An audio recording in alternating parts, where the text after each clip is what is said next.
get the word out to our Springfield residents and business community, so thank you very, very much.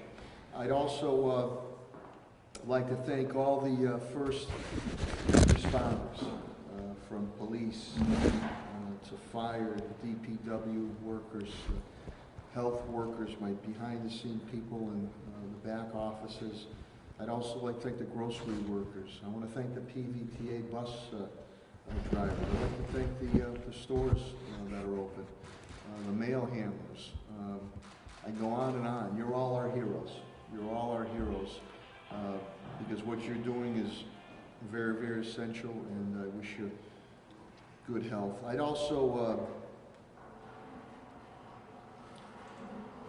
we've lost people to this hideous COVID-19 coronavirus, and we are now, our knowledge through my Commissioner of Health and Human Services, we haven't received an update, but I believe 11 Springfield residents have passed away, and obviously our dear veterans and the Holyoke Soldiers Home, some who are Springfield, were Springfield residents. And also today is a somber day for me. Today marks the second anniversary of my beloved mother, Clara Sarno's passing. So with that, I'd just like to have a moment of silence for those who've lost their lives, to their families, and those that are dealing with the situation now. And to my mom, and Mom, I know if you were around, you'd be making masks left and right for everybody. A seamstress tailor that she was.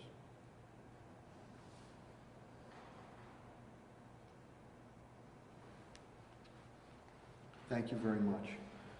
I just got off the phone. We just finished my cabinet heads meeting, and during the meeting, Lieutenant Governor Karen Polito called in to touch base with me. I've been in contact with the Lieutenant Governor and the Governor over the weekend. You know, the old adage, try it again. And I'd asked my Chief of Staff, Tom Ash, through my Emergency Preparedness Director, Bob Hassett, to once again put into MEMA another request for thermal infrared thermometers, testing kits, and Abbott machines. Well, I'm happy to say the second time around that the thermal infrared thermometers have come in, and we got them today, so I'm very, very thankful to Governor Baker and to Lieutenant Governor Polito for their continued efforts. I also want to thank them on behalf of my fire and police departments for the KN95 masks. I can tell you the story now, as I was a little bit diplomatically aggressive and emotional a week or 10 days ago in order to get the supplies that were needed for my brave and dedicated police officers and firefighters and frontline providers. That the governor and I spoke a few times, as did with the lieutenant governor, and at the time their strategy with the surge that we're under was that they wanted to save as many, especially N95 masks, for the frontline hospital personnel who are doing yeoman work, from doctors to nurses, all the way down to custodians, CNAs, you name it. They're day in and day out.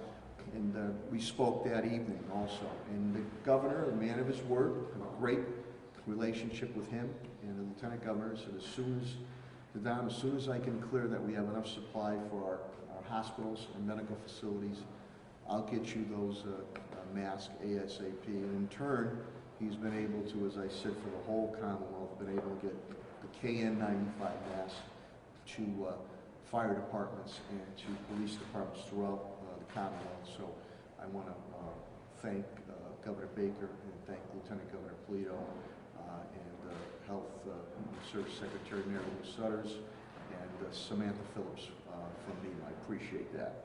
I take the time to diplomatically torture. I will also take the time to say thank you, thank you, thank you. I'd also want to give a shout out, again, both President and CEO of Baystate Health Systems. Dr. Mark Kerouac is here, with the Chief Medical Officer from Trinity Mercy Hospital. Dr. Robert Roos is here. And I want to give a shout out to Mark, your Dr. Armstein, who's Arnstein, I'm sorry. His military training came in very, very well in his clandestine efforts to make sure that Baystate received all the supplies they needed. As we've heard on the federal level, a lot of things were getting confiscated and taken by FEMA. So I want to give him a big shout out on that, how he was able to do that. The count as of late yesterday who have tested for the virus here in the city of Springfield is 797, 38. We're well over 100 over the weekend. My Commissioner of Health and Human Services, Helen Carlton Harris, like with all my cabinet heads and rank and file, she's really done tremendous yeoman work. Notifies me that DPH, the governor, has ordered through Secretary Mary Lou Sutters, they're really taking a much more active approach with the National Guard, the MedTechs, which we have some in our homeless triage facility, with long-term care and senior complexes. In turn, they have visited Mason Wright and Loomis Reed's landing this past week. On our homeless count, we're up to 15. We are now down to 7, and I appreciate the very nice front page article, the Sunday Republican yesterday, on Karen Jeffers and homeless providers appreciating the moves we've made to make sure that vulnerable population is taken care of. I believe Helen will speak to you that we're going to start testing the homeless, I believe is Wednesday. That's important. As what Mayor Walsh in Boston found out in Worcester, when they started testing, I see Dr. Roos nodding his head, and when they started testing their homeless populations, their numbers escalated immensely. So we want to be able to test, and I'm going to speak about testing overall too on that.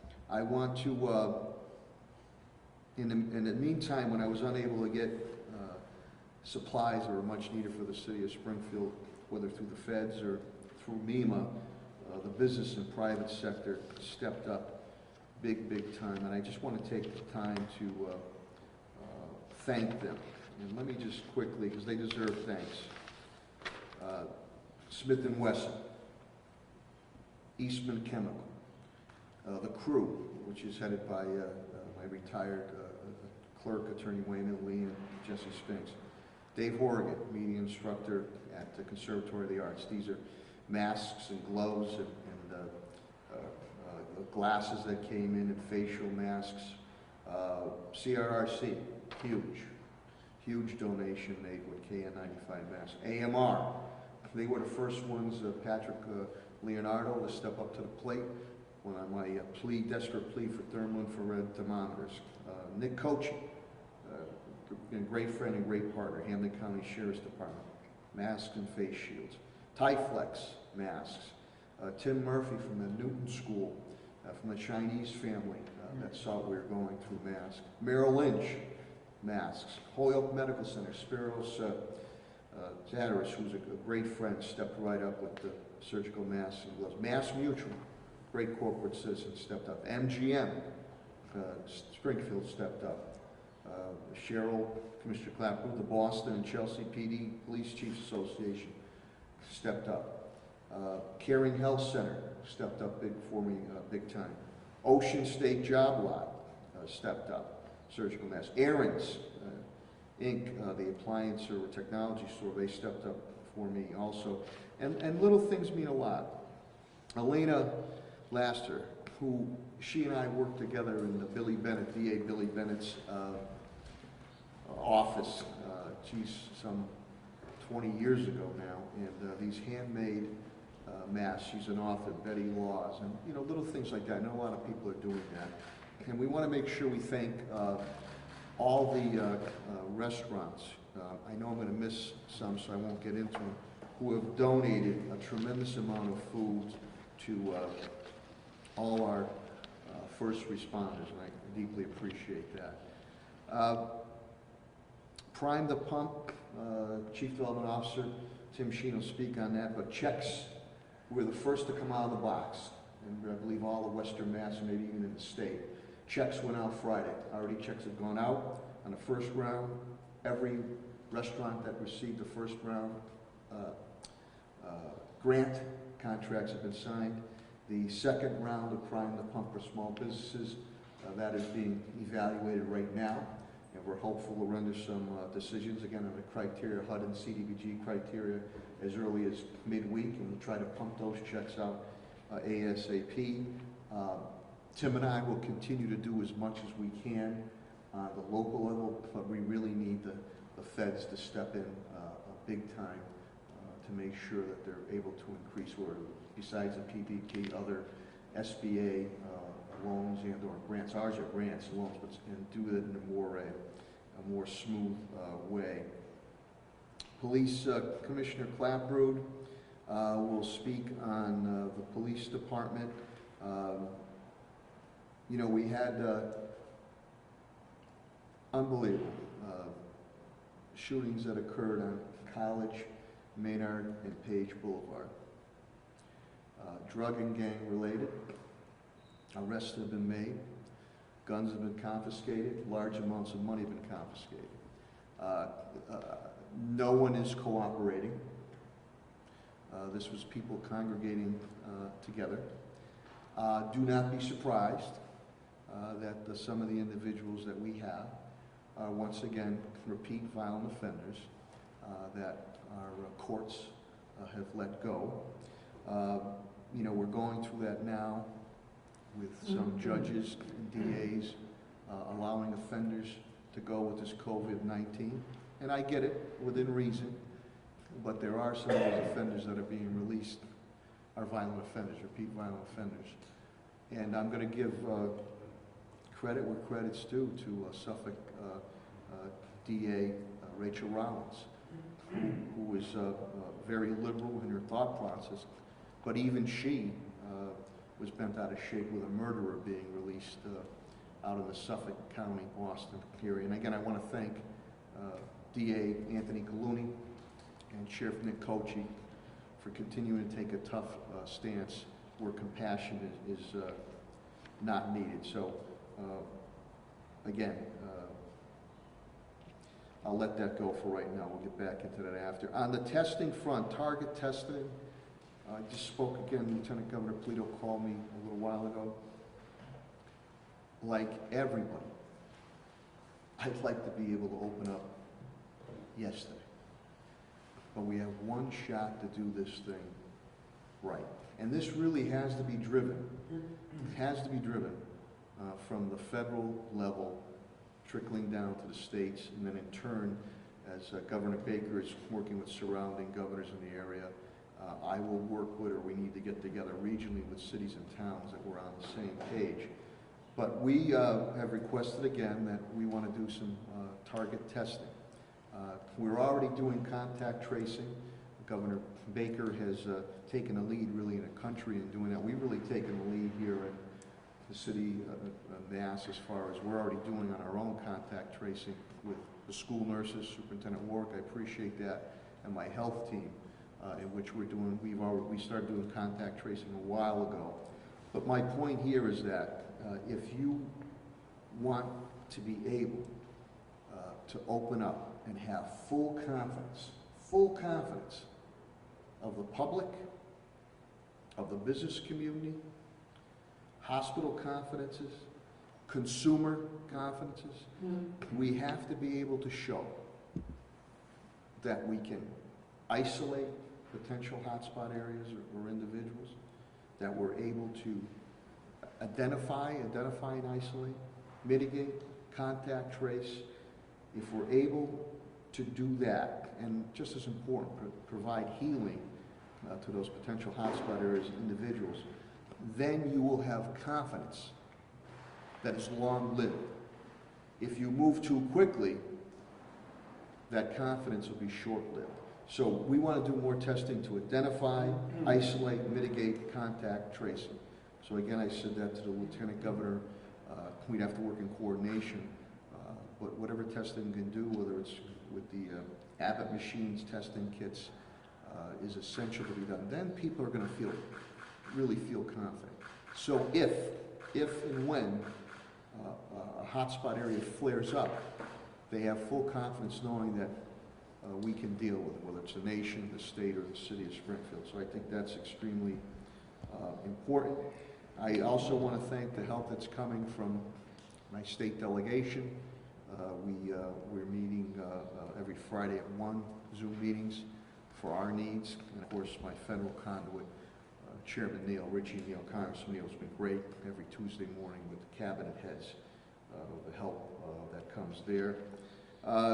Police is down 10, but she'll talk about all the proactive, Commissioner Clapper will talk about all the proactive measures we have done to keep those numbers down. So will Fire Commissioner B.J. Calvi, who's down 4. Superintendent Warwick will be speaking.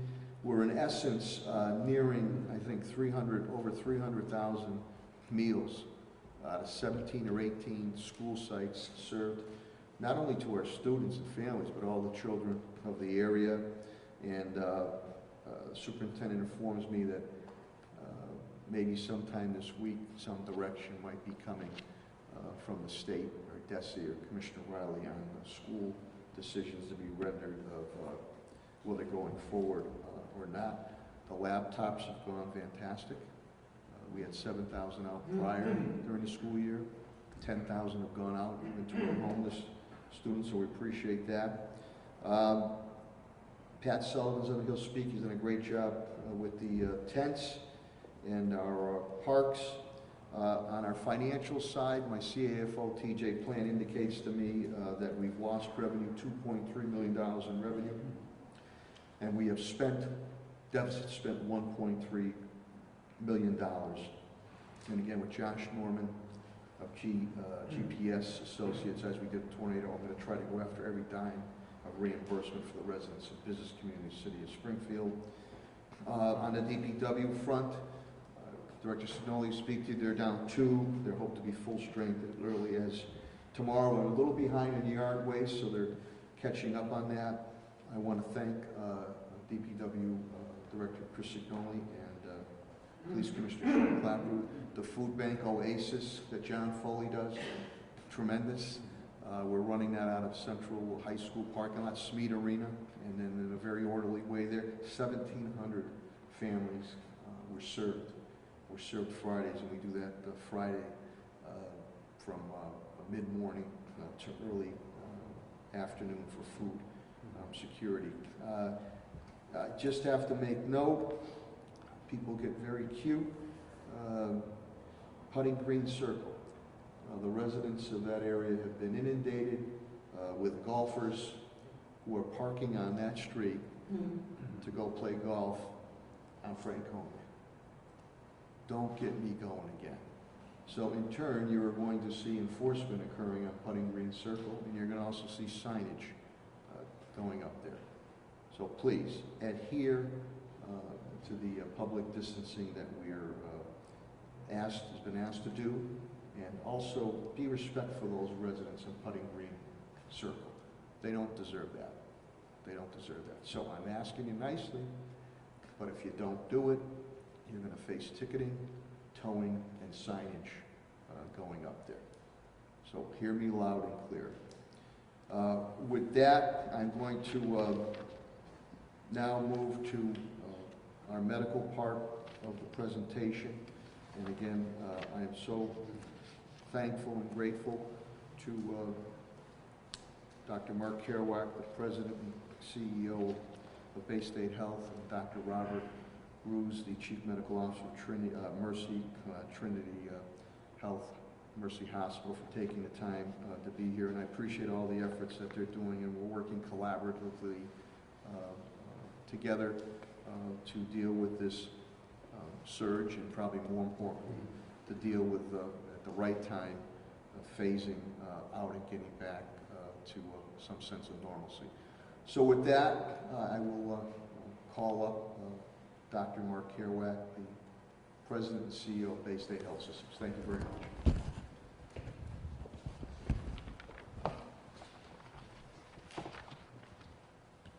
Good morning, everybody. Mr. Mayor, thank you for holding this event today. I very much appreciate your leadership and the leadership of your whole team that you've all shown during this epidemic. Also very grateful for the support we've gotten from our legislative delegation and for Congressman Neal, and for all of you here in the media who've, I thought, have provided excellent coverage throughout this. Let me quickly run through the numbers. As of yesterday morning, you know these will be updated at noon. We had 794 test positive at Baystate Health, 2,820 test negative. In-hospital numbers, it's been an interesting story. These have been flat and stable for quite a long time. As of yesterday, we had 141 positives, only 19 in critical care. And I brought a visual to show you all today. This is the look of the epidemic curve at Baystate for the last several weeks. You can see in the blue, this is everybody who's in the hospital on any given day. It peaked down around the 8th of April at about 180. The last several days, it's been at about 140. The red shows the people who are on a ventilator in critical care. That peaked right around the 2nd or 3rd of April at around 40, and has come down now to under 20. So certainly things are stable, and possibly they may even be going down. This is a trend that has been seen across the hospitals of Western Mass. We were on a call last Friday with all of the CEOs of the Western Mass hospitals who were reporting the same thing. Flat cases, maybe going down a little bit. Part of this has to do with the fact that we're getting better at managing these patients. We are less prompt, or we're delaying the onset of ventilators, which allow patients to breathe on their own and go home from the hospital sooner. And we're achieving very good survival rates as a community of hospitals. At Baystate, when you leave out the patients who are in the hospital today and simply look at those who have been discharged or who died, there is an over 70% rate of discharge, successful discharge. And when you exclude the people who had advanced directives, that is to say very elderly individuals who did not want to be intubated under any circumstances, the discharge rate is over 90%. So the success rate has been good. And so we're comfortable with the current levels of cases and currently are less than 50% of our planned surge capacity. This is the reason that we did not ask the state to build a field hospital at the Mass Mutual Center as they've done in other parts of the state, because we felt we had capacity within the four walls of all of our hospitals as a Western Mass community. What this does not mean is that we are through the woods. The virus is still spreading, pardon me, in the communities. How fast it spreads and how far really depends on how successful we are in continuing to practice the preventive measures that you've heard us say each and every week. Social distancing, covering your mouth and nose with a tissue or your sleeve when you're coughing or sneezing. Don't go to work when you're sick. Wear a mask in public and wash your hands. I mean, those recommendations have been the same since the first time we stood up here. I think you heard me say a few weeks ago that we didn't want to be like Italy here in Western Massachusetts. There are a number of wonderful things about Italy, Mr. Mayor, but COVID-19 was not one of them. In Italy, things happened so suddenly and so unexpectedly that the cases shot up and it overwhelmed their health system, and it was really horrible. And it's pretty clear, based on the curve I showed you, that we have not been Italy, and it's thanks to the efforts of everybody in the community to practice all of these preventive measures. Today, I want to tell you that we don't want to be like Singapore. Now, let me tell you the story of Singapore. Singapore is a tiny little country of 5 million people, far more dense even than New York City. and they're a very authoritarian state. And so in early March, when cases started appearing, they really clamped down on social activity and were able to hold cases to about 300 in a country of 5 million. Pretty amazing. However, they then decided, well, this has passed us by, and now it's okay for us to go ahead and do things like we used to. And they've overlooked the hot spots. And for them, the hot spots were very crowded dormitories where poor migrant workers were working in Singapore. And because they ignored the hot spots, their case rates rocketed up to 6,000.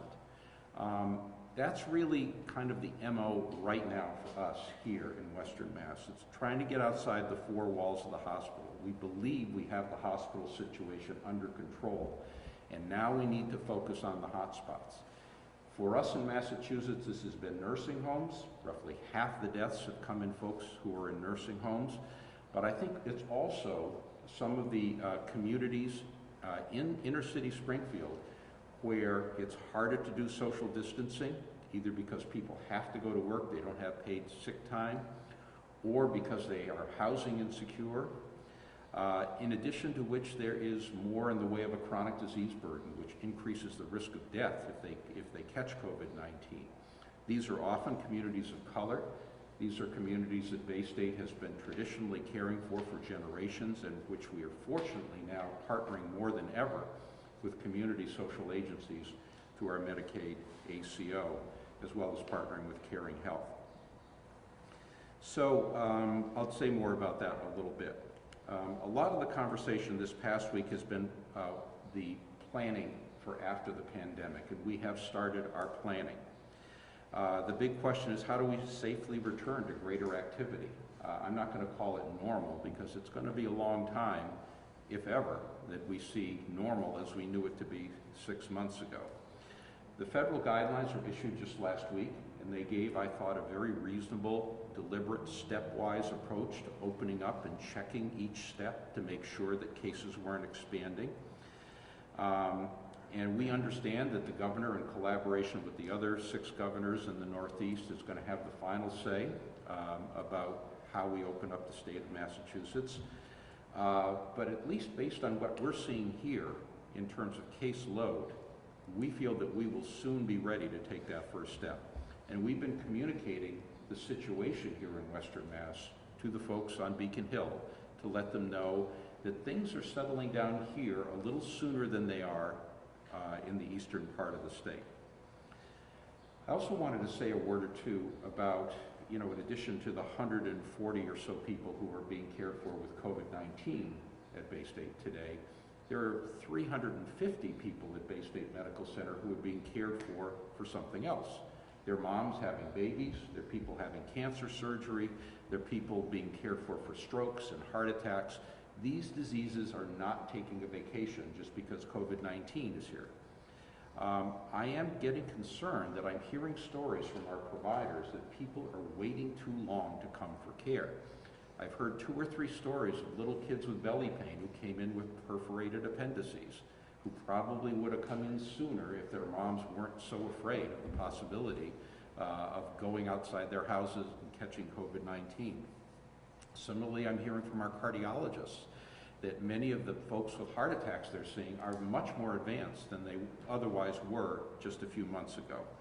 So I think that everybody needs to understand that all of the hospitals in Western Mass have taken great pains to keep people safe regardless of what you've got.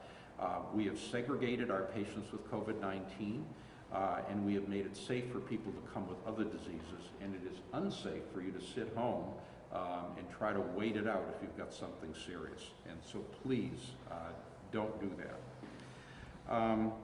On the PPE side, the mayor alluded to some of the stories of the extraordinary lengths we've gone to get PPE for our caregivers. The mask supply seems to be secure at this point. Gowns are the order of the week, and we're doing all kinds of creative things to try to get gowns in place. We're very grateful for the donations we've gotten from folks in the trades, as well as some of the local manufacturers who've retooled their shops to start making this stuff. Fortunately, we also are not seeing transmission to healthcare workers who are caring for COVID patients because of not only the PPE that we're providing, but also the training and coaching about how to put it on, take it off. And we're knocking on wood that we're not seeing the kinds of transmission that's been seen in some other facilities where people don't have what they need or are caught unawares. As far as the testing goes, we are expanding testing this week. We are currently testing in Springfield, Westfield, Greenfield, and Ware, and are now accepting for testing any symptomatic community patient with an appointment or a referral from a doctor, which means if you think you need to be tested, you ought to be talking to your physician first.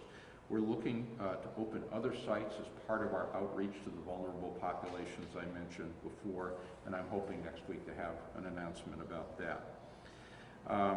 The increasing availability of testing, of course, means we're going to see more positive patients, but to me that doesn't necessarily mean we're seeing a growth in the number of real cases.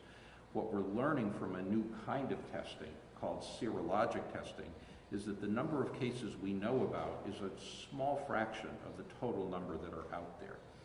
There was a study done by the folks from Stanford out in Santa Clara, California, Santa Clara County, where they estimated that if you looked by blood test for antibodies to people who have ever been infected by this virus, you found 50 to 80 times more cases than by simply the nasal swab, which tells you if you've got the virus at the current moment. So part of understanding and getting our arms around that stuff is making available this additional, this different kind of testing, which basically tests whether or not you've ever seen the virus rather than whether you have it at the current moment. I believe that we're going to be seeing COVID-19 patients at some level for the foreseeable future in the hospitals in Western Mass, and we're going to have to learn how to sort of gradually get back to more and more normal activities while maintaining some level of safety. And that balancing act is going to be the work of the next few weeks.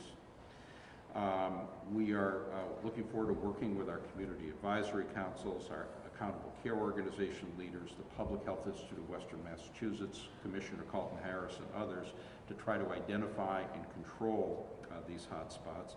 We've already reached out to 24 medical directors of skilled nursing facilities to make sure they know what to do and have got the right equipment. We're using telehealth more than ever to improve access to people who are ill, and we're supporting a number of providers across the valley, not only the skilled nursing facilities, but the Holyoke Soldiers Home, the residential facility for recovering first responders out at the Ludlow facility, as well as the homeless shelter. Lastly, I'll just note that there's been a bit of a social movement to give heartfelt thanks to our healthcare workers who are working under stressful circumstances. I spoke just last Friday to a nurse whose dad is in a hospital in Connecticut recovering from COVID, and she's working on one of our COVID units. She can't visit him because of the visitor policy and is really toughing it out in spite of tremendous stress in her own personal life. And she's just one story of the many that we could tell. We do, though, really appreciate the support that the community has shown, and I think we've all tried to express our appreciation for the amazing work that they're doing. They really are feeling the love. So with that, I'll end, Mr. Mayor, and I thank you again for the opportunity.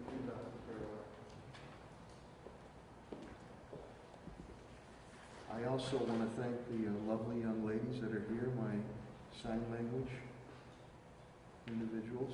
Thank you for being here. We appreciate that. Let's give them a round of applause. That one I can do. How's that? Okay. With that, another friend and medical professional like Dr. Kerouac and his team going above and beyond is Dr. Robert Roos, who is the Chief Medical Officer for Mercy Hospital, Trinity Healthcare. Dr. Robert Roos.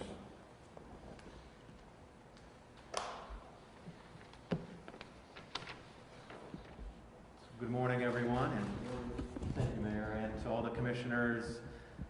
Another dose of gratitude for your strong leadership amidst these trying times. And The model of transparent and regular communication is really one that is essential during this type of pandemic. This morning, I'm pleased to report and would like to convey to the community that the overall sentiment at Mercy Medical Center this week is one of stability, hope, and promise. Informed by science, as well as our data of cases in our hospital and the countless stories of recovery, we have a hope for the continued deceleration of this pandemic and a promise to you that we remain prepared and ready to care for all of your important healthcare needs. This week actually marks 3 months since the diagnosis of the first confirmed case of COVID in the United States on January 22nd. It wasn't actually until the beginning of March when that number crossed 100, about 6 weeks ago. And then we all remember now very well the story over the course of the last 6 weeks, where in 1 week it went to 10,000, in another week it went to 20,000, and in the last month, the number of confirmed cases in this country now exceeds 760,000. The rate at which this pandemic has spread has been unprecedented and extremely rapid. And quite tragically, along with that community spread has come a tremendous amount of uncertainty and loss, including the death of tens of thousands of individuals, something that should never be minimized. I also do not believe that we are completely out of the woods yet. There are new infections every day, and we are all keenly aware that we are always just a few cluster of infections away from moving in the opposite direction without the appropriate mitigation strategies. Yet just as fast as the infection spread, hospitals prepared to meet the needs of our patients and communities came together to help flatten the curve, like here in the local greater Springfield area. The social mitigation policies that were implemented at the state and local level have now started to show their effectiveness, and the evidence from our own data at Mercy, which echoes that of Baystate and the other hospitals in our region, is that in terms of our test results, our hospitalizations, and our ICU admissions, we are seeing a slowing of that transmission and a blunting of the overall impact. As of today, Mercy Medical Center and affiliates has performed 3,257 tests with 1,076 positive results, 2,122 negative, and have 57 pending. But we too peaked in the first week of April, between April 2nd and April 6th. And over the last 10 to 14 days, despite testing more patients than we ever had before in a given week, the numbers of patients in the hospital under investigation or with confirmed COVID has slowly but steadily decreased, not increased. And as of this morning, we are operating at only about 40% of our total maximum bed surge capacity.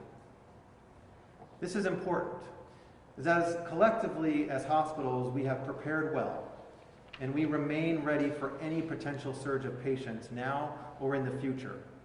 We have plenty of inpatient beds.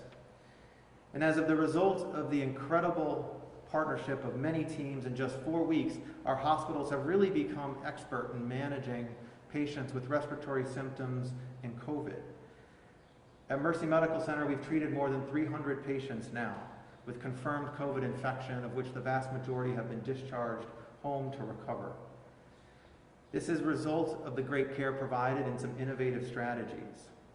And part of our efforts to care for these patients has been, as we've discussed before, creating special dedicated units with specific care teams that are separate from our other areas. In the emergency department, it has included developing processes at the front door to screen patients, to provide evaluation and triage and treatment in areas separate from other patients. In our ambulatory practices, we've created fever and upper respiratory infection clinics to keep the sick patients away from the well patients, those that need preventive care.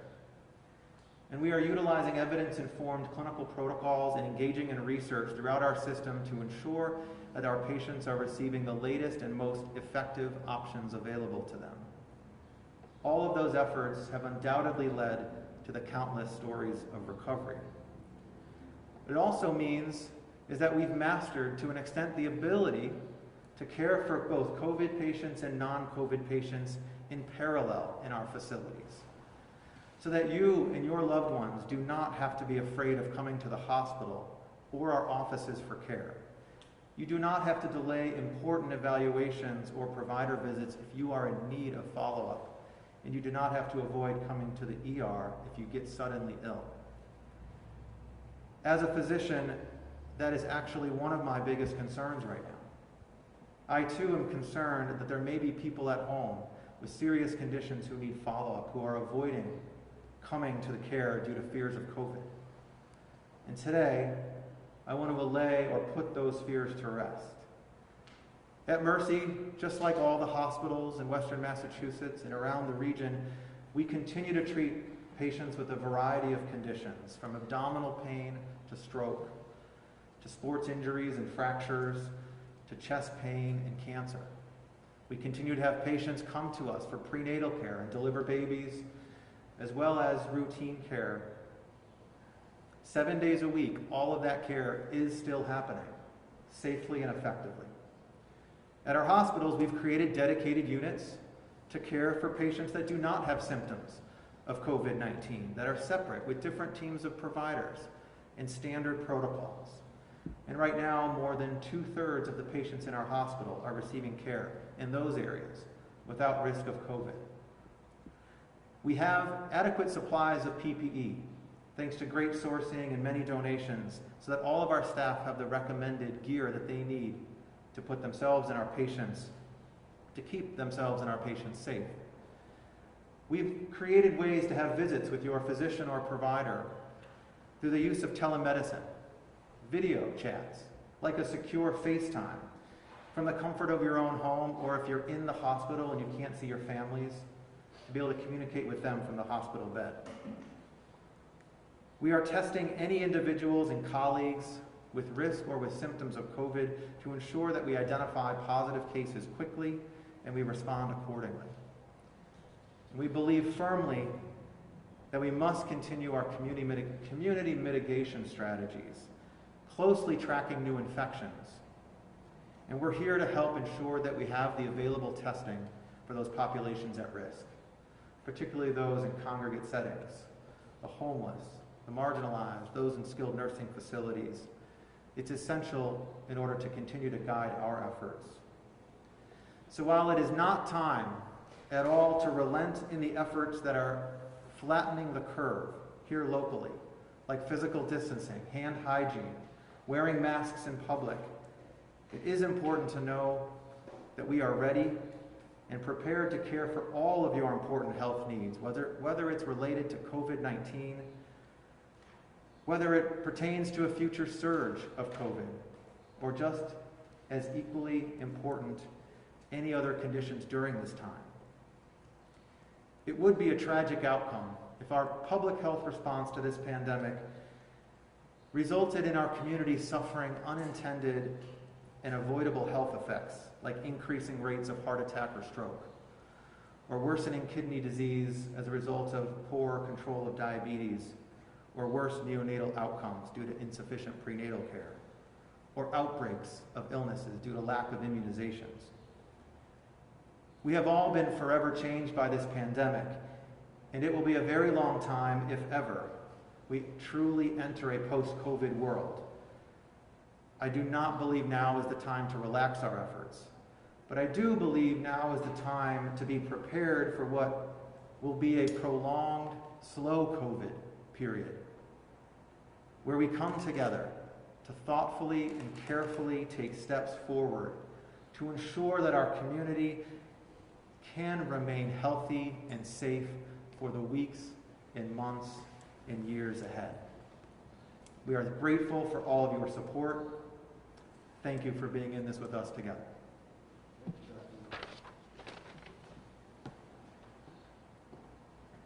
Thank you, Dr. Roos, very much. And tell Sister Caritas we appreciate those prayers very much. My cabinet heads down the rank and file, tested and true. We've been through, again, as you know, a number of natural man-made disasters, and by all accord, from all around, tremendous job moving us forward. This is a little bit of a different animal that we're dealing with here. The other ones, you know what hit us, and we knew how to hit back. Leading the charge of my point person has been Commissioner of Health and Human Services, Helen Carlton-Harris, well respected, who has really done yeoman work.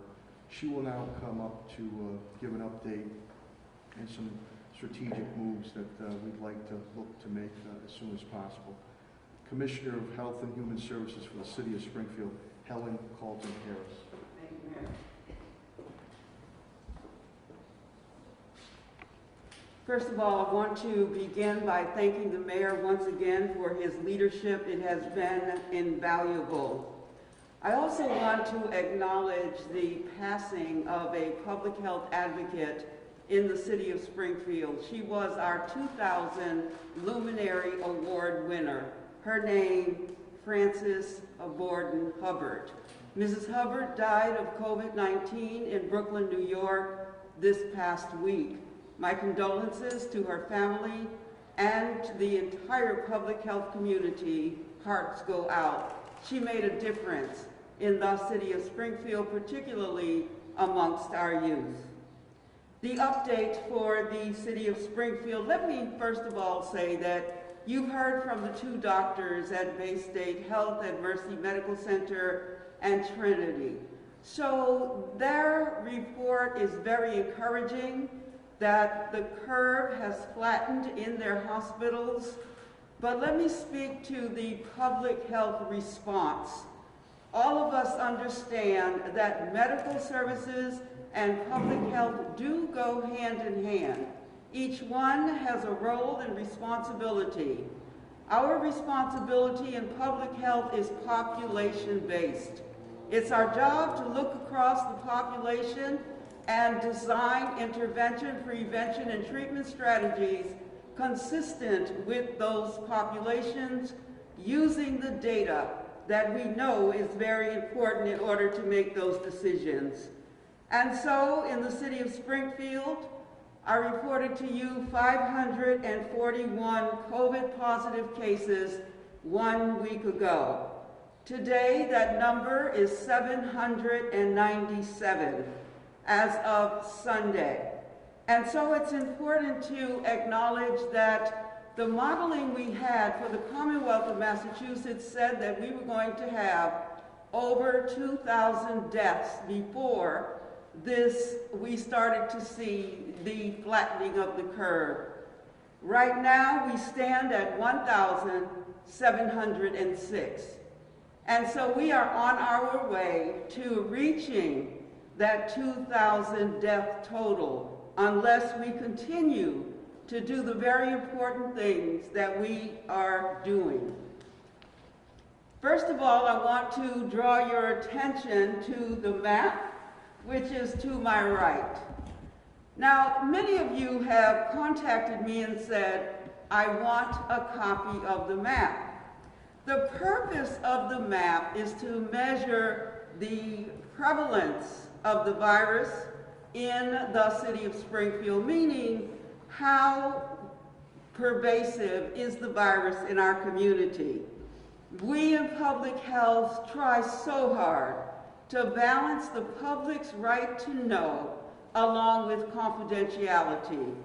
I have heard from many individuals who have taken pictures of the map and tried to overlay streets onto the map. The streets aren't there because we are not reporting streets. We are showing this map just to show you the incidences of COVID-19 in the city and where it is impacting the most. I talked to you about the zip codes disproportionately represented. They continue to be 01103, 01105, 01107, 01108, and 01109. What is unique about those areas is that there are high-density areas, people living close together, geographic density is reality, it is common, and so density, people living together, people who may not have the ability to social distance based on the fact that they are in multi-generational households, and in those households they are living close together in small units. Individuals, you've heard, with traditionally underlying conditions such as heart disease, cardiovascular disease, diabetes, asthma, high blood pressure. All of those things are underlying conditions, and we know they are more prevalent in communities of color in the city of Springfield. And so absolutely, we're seeing in those neighborhoods increased spread of COVID. Also, social determinants of health. Social determinants of health are the aspects of the environment where an individual is born, grow up, live, work, as well as the systems that are in place to deal with illness. We've talked about nursing homes. We know that over half of the deaths in the Commonwealth of Massachusetts are from nursing home or long-term care facilities, 884. That situation is being monitored by local public health, our hospitals, as well as the med techs of the National Guard. They are going around to highly hit areas and nursing facilities and doing testing. That is really very important, that we keep those partnerships and those relationships. We are very proud of our first responders, our medical facilities, those individuals who are doing work that is just unimaginable in terms of putting themselves at risk. I also want to acknowledge the certified nurse assistants who are so often charged with cleaning the rooms, taking care of individuals, our community health workers who are really doing a great job going in our communities and doing outreach. It is important that we understand that some individuals do not have the option of staying home. They must go out and work to feed their families. Grocery store workers, bus drivers. There are many individuals who are in our community who do not have the option to stay home. Homeless testing. We will begin that on Wednesday. It will start with the women's facility, the 35 to 40 individuals there, to the men's residence next, and then to the larger facility. We understand in order to retain the confidence that we need to reopen in the city of Springfield, testing is important. We are so fortunate here to have within our footprint and in those communities where you see the prevalence of red dots, health centers. Brightwood Riverview Health Center, Mason Square Health Center, High Street Health Center, Caring Health Center, and I must mention Holyoke Health Center. Our population is very transient. They move back and forth. And so it's important that we're pushing out beyond our borders and making sure that we're having those conversations with those cities around us. We need more testing. How many times do we have to say that? We say it often, we say it really so many times, but it's critical that we are being able to test. We can start in those zip codes that you see the majority of the red dots, so we can begin to really understand the prevalence. Trace, contact tracing.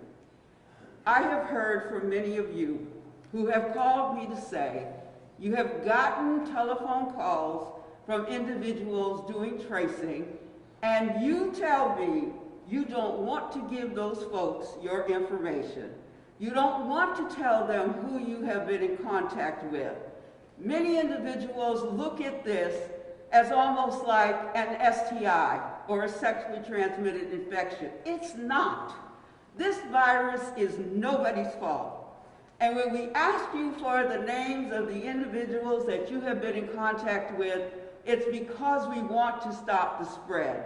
We are not trying to get in your business, as folks have told me.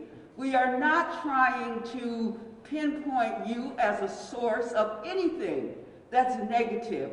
We need the information so that we can follow up and keep everyone healthy and safe. Please, when you get that call around contact tracing, please give the information that is asked of you. It's very important to our public health population-based response. The hospitals have done an excellent job in flattening the curve and doing treatment and making sure individuals are being discharged, and that they are being discharged to home and are healthy in terms of their ability to survive and thrive. We appreciate that because treatment is important. Vaccination. It's important that we are able to vaccinate. There's not one available yet, but there are people working around the world to try and get a vaccination so that we are all comfortable. So the strategy for being comfortable is test, trace, treat, vaccinate. And finally, as I take my seat, I would say that the first African American woman who won a Pulitzer Prize for poetry, her name was Gwendolyn Brooks. Gwendolyn Brooks said, "We are each other's harvest. We are each other's magnitude and bond. You and I are the leaders, the healers, and the teachers that we have been waiting for." The federal government has a role in combating this virus. State government has a role in this virus and response. Local government has a role in response. And each of us must take personal responsibility because we have a role in this response as well. I want to say what everyone who stands at this podium will say. Please, social distancing, please, please, please. Wash your hands frequently. Stay home if you're sick. Wear a face covering if you are out in public. Stay home, stay safe, stay strong. I also want to say some thank yous. Jason Mann is the wonderful young person who works for economic development, who helps me with this map. He is just amazing. I also have other data points that he gives me that I will be sharing from time to time. Thank you, Springfield Department of Health and Human Services, for always being there and being willing to step up. Thank you to AMR, who is doing the 11 to 7 shift down at the shelter. Appreciate you so much. Springfield Public School nurses, I can't say enough. You jumped in, you did the contact tracing. We are moving forward. Thank you very much to those individuals who are on the front line with us, who communicate every day. But let me thank the residents of the city of Springfield. When I go around and I see individuals with their masks on, or I see social distancing, I think to myself, this is how we're going to win this. Remember, we are each other's harvest. We are each other's magnitude and bond, and we will get through this together. I thank you, and remember, public health, population-based, take care of each other. Thank you. Now you know why I call her the eloquent and elegant Commissioner of Health and Human Services, Helen Carlton Harris. Great work, Helen. We'll now get a school update from our homegrown superintendent, Superintendent Dan Warwick.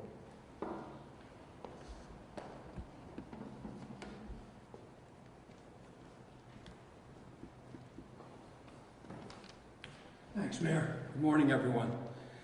We've continued with our feeding program, and as of Friday, we distributed over 260,000 meals from 17 different sites. We're now doing breakfast, lunch, dinner, and snacks at 17 different sites. And we've opened it up beyond the Springfield borders, both public, private school, but also to surrounding communities for folks to partake in that. We have distributed over 17,000 computers so far, and for any family that didn't engage in that process with our first distribution, we're going to reach out and say, just contact your local school and we'll either deliver a computer to you or allow you to pick up the laptop at your local school. Right now we have, the commissioner has canceled MCAS for the remainder of this year, and we're waiting to see how he deals with the competency determination for our high school students looking to graduate. And right now we have a return date of May 4th. We're expecting within the next week to get further word on when students can come back to school. That's all I have. Thanks. Thank you, Superintendent Warwick.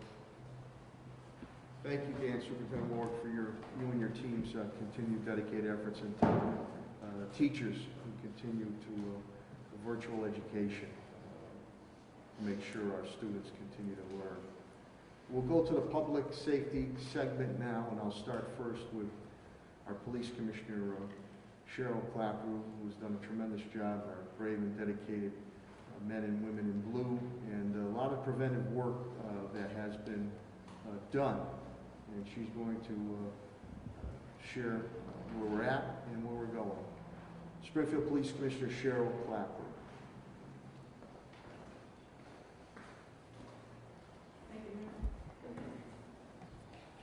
The police department, as of today, we are down 10 officers because of COVID illness or COVID-related illness. I have 11 officers who at one point tested positive and are now back to duty. I only have one awaiting a status test. So we're down 10 today. It's obvious that with 16 positives at one point or another, the virus was amongst the ranks. And I believe that we've kept it as low as it is, and we're able to sustain the manpower because of some of the initiatives we took right away, which would include going to a one-man or one-person car, separating and using 5 different locations to work out of, the cleaning procedures that we've been doing with cruisers before the shift and after the shift and during every transport, and the use of the PPE. And thank you to the mayor and those who donated and fought for us. I was now able to make sure every officer has plenty of the N95 or KN95 masks. We have the gloves, we have the goggles and the glasses. We have changed the way we respond to medical calls. I've worked with Commissioner Calvi on that. So because of those things that we have done, I believe we limited the spread of the virus throughout the ranks, so we're in pretty good shape. The National Guard is still here, still helping us out with the structures across from the homeless facility on Worthington Street, and the state police continues to give us backup and help on every shift, as came in handy on Friday night. Friday night, as you know, we had 1 murder and 4 people that were wounded by gunfire. It was a house on College Street. They were having a gathering.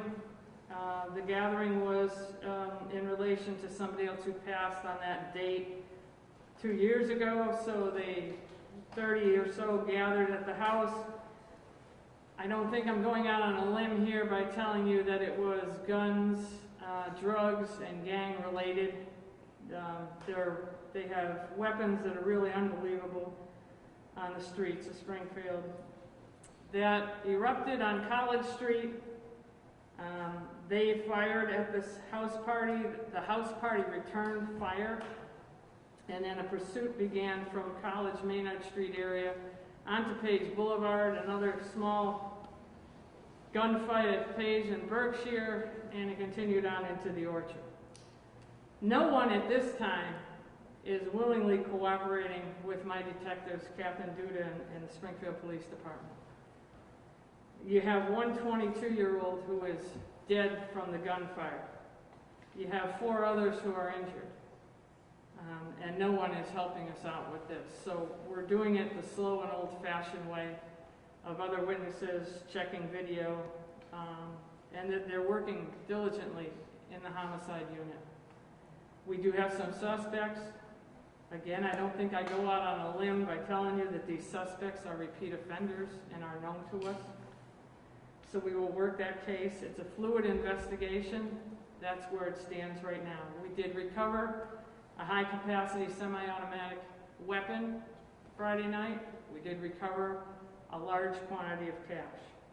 So that they're still working on that. Other news at the Springfield Police Department, I did bring back 5 officers from an incident in April of 2015. These officers currently have criminal charges pending. They have not been resolved. The trial is kicked back even further, possibly 2021. These officers that I brought back were suspended without pay for about 1 year's time. They have not received any back pay. They are still facing criminal charges. They are still facing departmental charges. They have not, at this time, been found guilty of anything. And bringing them back to work at this time was the thing I felt to do, and I stand by that decision. I thank the mayor for his support on that, and I thank the Law Department, Attorney Percula and Attorney Mahoney for their support on this decision. And I believe it'll work out well for the department. They are also part of the group that was charged later on by the Attorney General's office, and 4 of those officers have had their charges dismissed outright. So that is this group that I'm speaking of. They are being recertified today and tomorrow. They will join our ranks on Wednesday. Other than that, I think the police department's in good shape. We continue to work diligently. We've seized many weapons the last few weeks. We have made some great arrests. Again, we deal with the release of criminals from jails and prisons because of COVID, and yet the officers are out there dealing with the virus themselves every day, doing a good job. And I'd like to thank them, the women and men of the Springfield Police Department, for their diligence and their work ethic during this time. Thank you. Thank you. Thank you, Commissioner Clapper. Thank you, Commissioner Clapper, and to you and your team, Godspeed. Our firefighters, under the command of Fire Commissioner Bernard B.J. Calvi, are out there day in and day out, saving lives, putting down any type of structure fires, you name it, they're out there. And BJ's been very, very proactive in preventative care aspects to make sure he's been able to keep the firefighter number down pertaining to COVID-19 coronavirus. Without further ado, the Springfield Fire Commissioner Bernard B.J. Calvi. Good morning. Thank you, Mayor. This morning I'd like to report that we currently have 4 members out on COVID-related illness. Of that 4, we only have 1 positive case at this time within the fire department. The other 3 are on home quarantine due to exposure, off-duty issues. In terms of people infected, people quarantined, for a major metropolitan department, we are very low by comparison to other departments in the state, whether it be Worcester, Boston. They have had a larger number of members infected and out on quarantine. So I think that our actions we took as soon as this emergency was declared are paying the benefits now. We've had increased cleaning apparatus, cleaning the stations. We've had the school superintendents coming through daily, or the school custodians coming through daily with the atomization gun, sterilizing the station, sterilizing apparatus. We've been practicing good social distancing inside the station for training and other type protocols, and we've adjusted our response protocols for medical calls to enable us to better protect our members as we go to answer all these calls. This has been a team effort by everybody in the fire department and everybody in the city. And I'd like to thank the entire fire department, from my command staff down through to the captains, lieutenants, the firefighters, and the newest probationary firefighters on the fire department. They've been doing an outstanding job during these very stressful and trying times, and I think that it's paying off for both the department and the city and the citizens at this point. That's all I have for a report this week, and again, I'd like to thank Mayor Sarno and all the other cabinet heads, especially Commissioner Claproot. Her and I have been working very closely together as this has unfolded, and everything's been going very well. Thank you very much. Thank you, Commissioner Calvi. Thank you, Commissioner Calvi.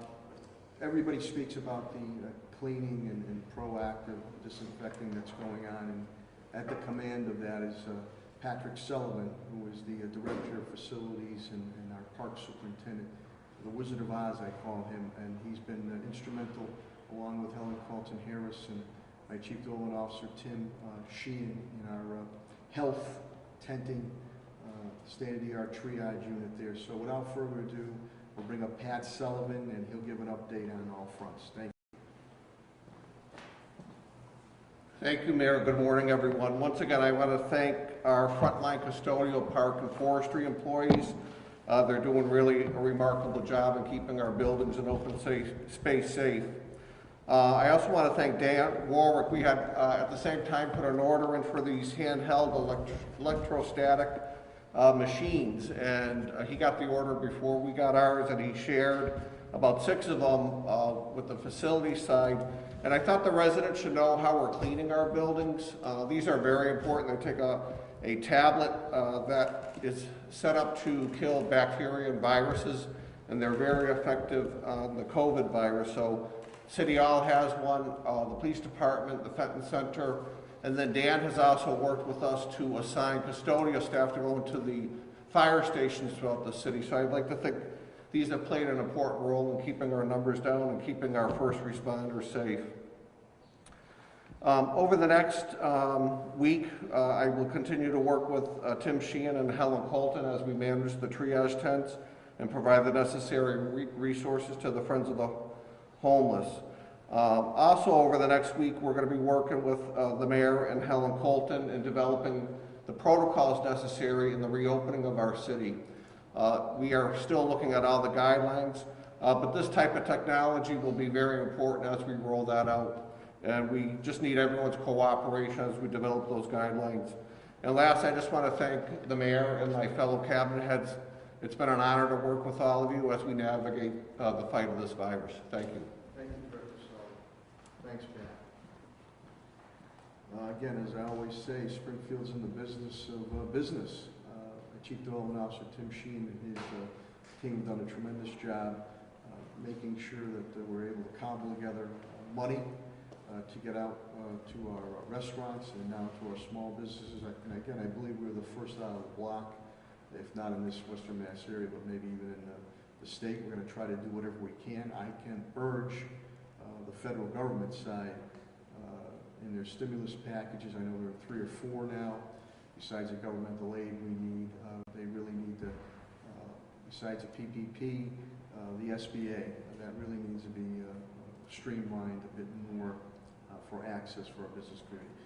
But Director Sheen will give you an update on where we stand and where we're going. And again, we work toward, hopefully in a short period of time, starting to phase in to get back to some normalcy.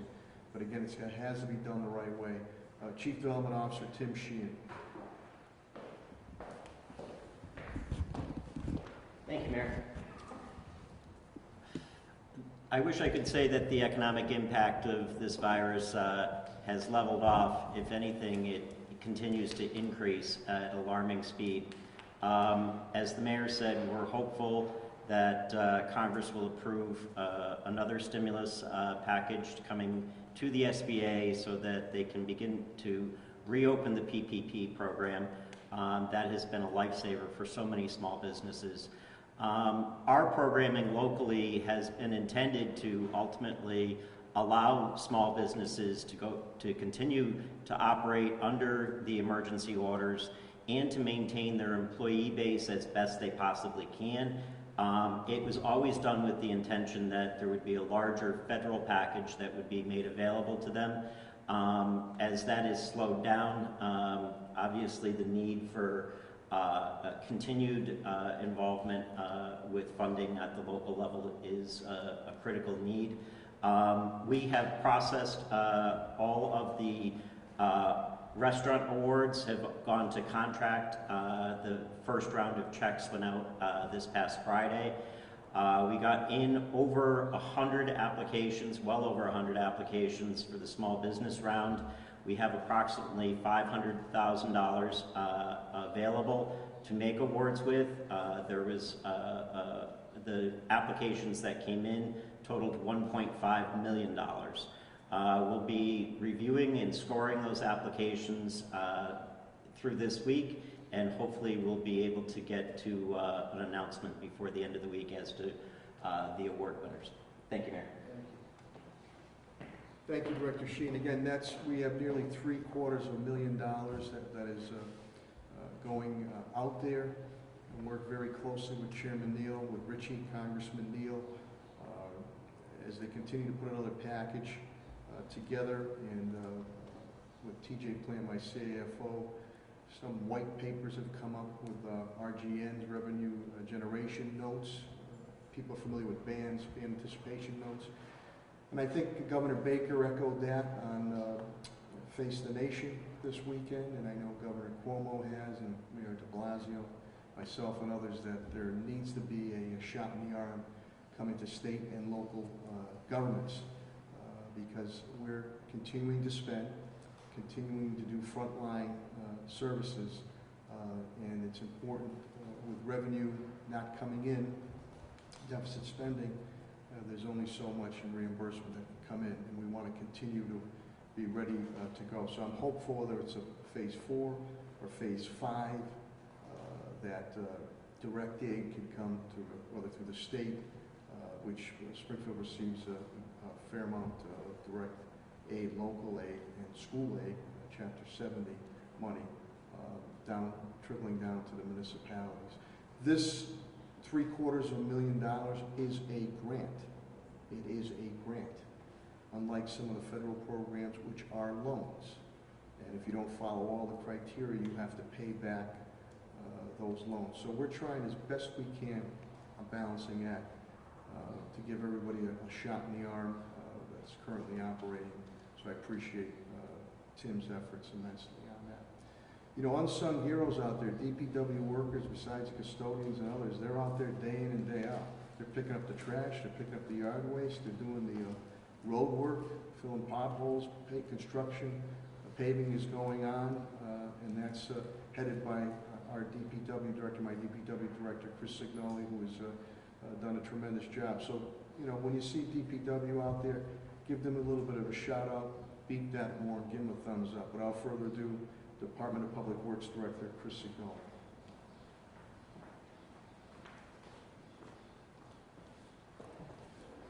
Mayor, thank you. With regards to DPW, we had 2 employees that have been out on quarantine. We're not positive. We'll be coming back to work tomorrow, so the DPW will be back at full staff. We do have a handful of employees who are out, who either themselves or family members have severely compromised medical issues, transplants, heart issues, etc., that we are modifying their work hours. With regard to yard waste, our first week last week, extremely heavy. We are about a half day behind. So people who had yard waste out on Friday, we will be picking that up tomorrow. Construction activities have slowly started to ramp up. Mill Street and the intersection of Mill, Fort Pleasant, Belmont, the big intersection there started today. So you will see a lot of activity out there. Our guys are out there doing everything that they can with regard to yard waste. We usually work 3 or 4 man crews. We're working 2 to keep people apart. So that is one of the reasons why it's taking us a little bit longer. Trash and recycling is on schedule, no issues with that, and we will be moving forward. And the only item that we are not doing now is our sidewalk crews. Building new sidewalks has not started. That's a 3 or 4 or 5 man crew that we're trying to keep apart. So some people who are anticipating some sidewalk replacement work early in the spring, that has been delayed. But basically at that point, that's the only thing that we're behind on DPW today. I really would like to thank my guys. We have had no issues inside the department. They perform admirably, and everything has been done that has been needed for the city to stay on with what we need to do inside the DPW, even working overnight in the middle of April with snow over this past weekend. So I want to thank them, and definitely want to thank the members of our team here. Everything has gone wonderfully, and it's a very, very good crew to work with. Thank you, Mayor. Thank you, Director Sidoli. I know my CAFO, TJ Plant, is here. I don't know, TJ, if there's anything else you wanted to add. Okay, and my legal eagles are here, City Solicitor Ed Pakula and Human Resources and Labor Director Attorney Bill Mahoney. I know, gentlemen, if there's anything else you'd like to add. Attorney Mahoney.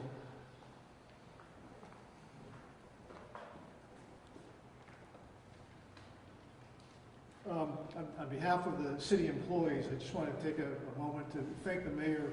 You know, through his persistence, he's been able to get us a ton of PPE and these thermometers for our employees now, which is another game changer for us, which is going to help us as we continue our efforts to make sure that we keep a safe workplace for our employees.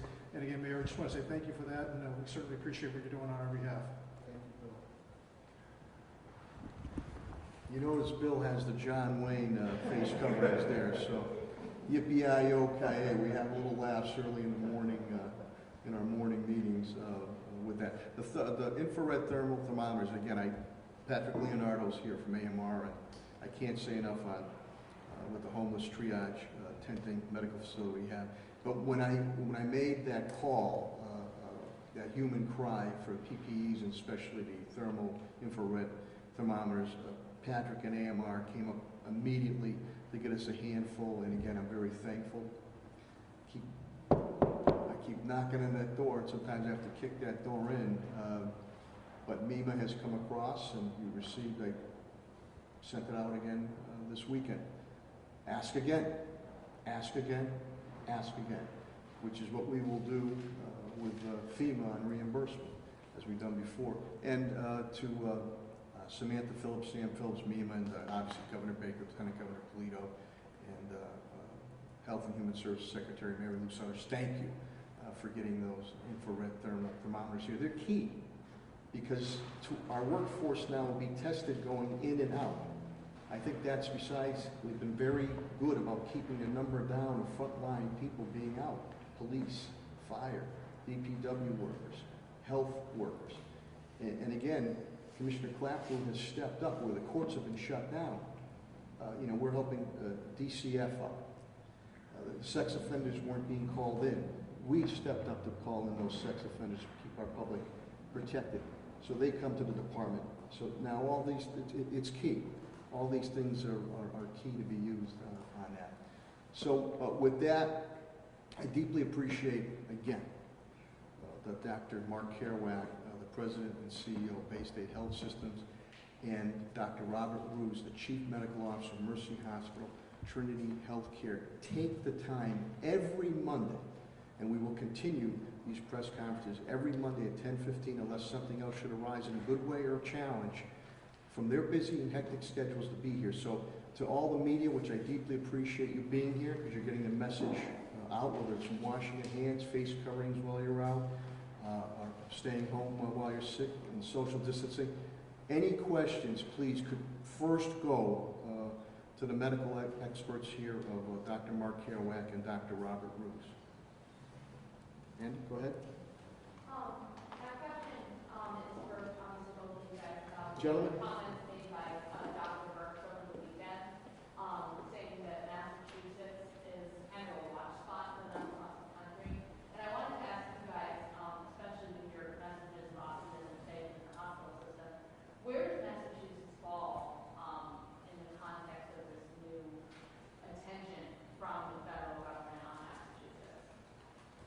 believe Massachusetts is the third, is number 3 of the country as far as confirmed cases. And we're up there when it comes to deaths as well. I don't think we're at the highest level. You need to understand that for the confirmed positive cases, there are scores more undetected cases in the community. So I'm not trying to tell you we have more real cases than, let's say, California does. But a couple of things worked against us in this room. We got the disease relatively early from that biotechnology conference in the greater Boston area, so there was early seeding. Here in Western Mass, I believe the first non-travel related community transmission happened out in Berkshire County. So when this virus catches a community unaware, then it's kind of like the Italy situation. The other thing we have going against us is we have a somewhat older population than many states. And so, as you heard Commissioner Carlton-Harris say, over half of our deaths have been in elderly individuals. And the disease can really spread like wildfire in nursing homes, and we simply have a somewhat older population. I think those things worked against us, but I think that now things appear to be stabilizing in most areas of the state. Any other questions for Dr. Kerouac, Dr. Roos? Is there a sense of why Western Mass seems to be, maybe we just didn't get as much of a spread early on as you suggested, why we seem to be doing a lot better than Eastern Massachusetts is doing, comparatively speaking, still the same state? Yeah, so I think some of that would speak to what Dr. Kerouac was saying regarding the way in which the virus spreads, and when it enters a community, the density of that population, as well as if there's particular hotspots that might create more of a concern. So there are areas of Western Massachusetts that are perhaps less densely populated. The patterns of traffic and interaction may be a little different than in some other areas like Eastern Massachusetts and inner city Boston, or certainly in areas like New York City. And I would certainly say that it does seem, when we look at the overall capacity that has been created within the hospitals, both here in Western Massachusetts as well as other areas throughout the state, what the Department of Public Health is putting out is that it looks fairly similar, and that there was a tremendous increase in bed capacity that was created to be able to handle a potential surge. And whether you're in Eastern Massachusetts or in Western Massachusetts, we still are somewhere in that 40 to 50% occupied with 50 to 60% remaining capacity. And as Dr. Kerouac had mentioned earlier, that is even considering we have not moved into some areas outside of the hospital walls. Any other questions for Dr. Kerouac, Dr. Russo? If not, they can get back to their important duties. Okay, hearing none, gentlemen, thank you very much for talking to you, and I'll see you next Monday. Hopefully we'll do this. Any other questions of my cabinet heads or myself? Captain Hook. Yes, in relation to kind of pump, I've been speaking to a few different businesses that are obviously receiving funding. Can you just clarify, it's going to be this week they receive the second round, is that right? The first round checks went out Friday. So certain restaurants might be receiving checks, whether over the weekend or they're receiving them possibly today. The second round they can have, Chief Development Officer Tim Sheen speak of, is being done right now. And as soon as that is done, we look to get the contractual stuff done and checks out ASAP. But Tim, maybe you want to, for Doug Hook, please?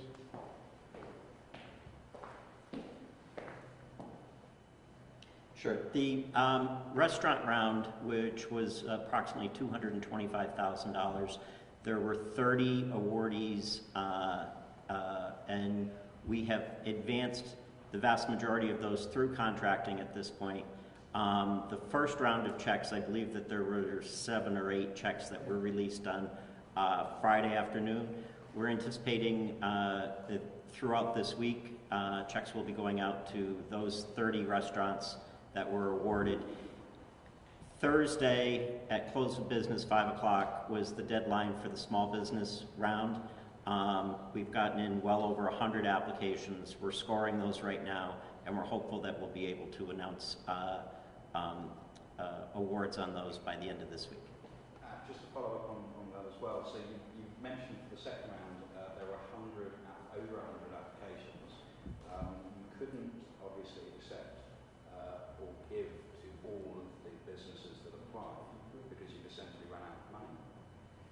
Is there going to be another round? Is there going to be a third round for those that maybe missed out with the second round of the profit money? We're right now in the process of putting together the action plan for the CDBG CV, which is the coronavirus special award under CDBG.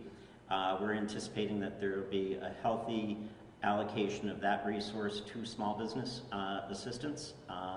So that's what we're looking towards that. And when might that be? I can't give a time certain on that, but it will be coming forward as soon as we have to do a 5-day public comment period and before we can actually move the approval of that plan to HUD. And after we get HUD approval, then we'll be programming that money. Okay? Thanks. Doug, we're trying to move as quickly as possible. And again, ours are grants that we're giving out, and we expeditiously, we're hoping the federal government acts as quickly as we're acting here. I only have so much a pot of money, period. You know, under municipal law and under state law, I'm obligated to balance my budget, which we have done every year, and I think the last 4 or 5 years we've done it without using any reserves, which is unheard of at the municipal level. The federal government can, quote, print money within reason. So we need that influx to come from the, this is federal money. They're in the midst of their phase, either 2 or 3. We're hopeful they're going to come back to vote on this as early as Wednesday. And then we have to follow, as I said before, we have to follow CDBG and HUD guidelines because we are audited. I'm very proud of my administration. We have a great relationship with HUD, and we've never had any issues whatsoever on it. So we'll try to fight for every dime I can get to my small businesses and restaurants. I think this period, Tim, we have about $500,000 out, and there's probably been $1 million of requests, or $750,000 of requests. As with the 225,000 or south of that, there was probably a $500,000, $750,000 of requests. So we'll try to do the best we can. Go ahead, Paul. And I know Audrey had a question. I'm moving on to something else. Audrey, did you have a question on Echo Dev or no? Okay, Doug's going to move on. Yeah, I just wanted to follow up on that. You said you needed more help from the feds. Can you elaborate as to what that help would be? Is it just financial? And also, just on top of that, what's the plan for the future after we hopefully get through this? No, we will get through. What is the plan for businesses in the future? Are you going to be putting social distancing? Well, here's the thing, as far as on the federal government. Number one, they're putting out there the PPPs, or individual assistance, fine. We need relief 2 ways, to the business community, continued relief on that. And again, I thank Chairman Neil Ritchie for his continued efforts. 2, we need a stimulus supplemental or another phase that monies, again, I've said this, Governor Baker has said this, Governor Cuomo, Mayor Blasio out of New York. States and cities are losing a tremendous amount of revenue. I just gave you my figure, and we're maybe a month and a half into this. We are the ones that employ police, fire, DPW worker, teachers, libraries, you name it. So there's going to have to be some difficult decisions being made in a balancing act of keeping city services going. So there needs to be an influx of money there. We've all said it. And it really has to be led by the federal government. Testing, testing, testing, testing. Now, I was being told that I could get these infrared thermal thermometers on the open market, right? Believe me, I called everybody and their mother to try. Nobody has, and we're willing to pay for it. So I'm very grateful on that. On the, you hear on a federal level, your availability of testing. We're a country of 350 million, 370 million. I mean, if you're testing 10%, that's 30 million. We're testing, I believe, about 1%. Testing, those Abbott machines, those testing kits, those swabs, in a coordinated effort with the contact tracing, which we've already, Springfield has already been doing, and Governor Baker has taken a lead in the nation on that. Because the last thing is we will, there'll be a phasing in of an opening, a reopening. Maybe it'll be a new normalcy, but it's got to be done correctly. How do you do that? And you heard it from Dr. Kerouac and Dr. Roos. More testing goes on. The numbers potentially are going to escalate. But with that testing, you're able to, and Helen's been great, Jason, we wanted to identify areas, the hotspot areas that we have, so we could be target testing, proactive. Now, not everybody in the nation's going to get tested. Not everybody in the state's going to get tested. Not everybody in the city of Springfield is going to get tested. If we're able to target test, and we can hit those hotspots, and we'll be proactive. Now we're able to identify. We're able to isolate. We're able to do the community mitigation, the contact tracing. That's what builds confidence. Public confidence, business confidence, consumer confidence, and just as importantly, I give everybody credit, we worked hard to make sure if there's a little uptick or a surge, our hospitals can handle it. They have the capacity. In my conversations with the state government and federal officials on the Mass Mutual Center with Dr. Kerouac, Dr. Roos, we're okay. We might need some other things said in our way, but we can handle because of the things we've done. We'd rather not take something on and take it away from somebody else here in the Commonwealth. The last thing, and Governor Baker with Governor Cuomo and a number of other governors, I think it's 6 or 7 or 8 coalition in the Northeast area, are working together in concert. I will be looking to do the same thing with other cities and towns in the western Massachusetts area, maybe even northern Connecticut, because people move in and out. So we all have to be on the same page when you reopen. And also, businesses, there's opportunities here. There's an evolution that's going to occur. Businesses are going to change the way they do business. You're also going to find that a lot of work has been done remotely. It's going to be relooked at the private sector. I'm going to relook at it in the public sector here. I'm proud to say, and there's other private sectors obviously that faced layoffs have occurred. Other municipalities have layoffs have occurred. I'm proud to say I've kept my workforce going. And that's my intent within reason. But adjustments, if money doesn't come in and we're not able to generate money, adjustments will have to come by, and we're working night and day to avert that. So that's where we're at right now. You don't want to get to the point where you say, here's the lines that it's time to cross that line. You didn't do all the proper procedures? Yeah, we crossed that line. 2 days, 2 weeks, 2 months later, a surge occurs. That's doubly even worse when it comes to public confidence, business confidence, consumer confidence, hospital confidence. So, believe you me, I'd like to open up tomorrow. But tell that to the people who have lost loved ones, or the people suffering it now. Tell that to the hospital workers. So this has got to be really timed out, and it's got to be coordinated. So the more testing needs to be done, and then you identify these areas, okay? So we know we have urban centers across America, high density, with apartment complexes. We have a lot of senior long-term care areas. We're on the forefront with that with DPH and now the MedTechs and National Guard there. We can zero right in there.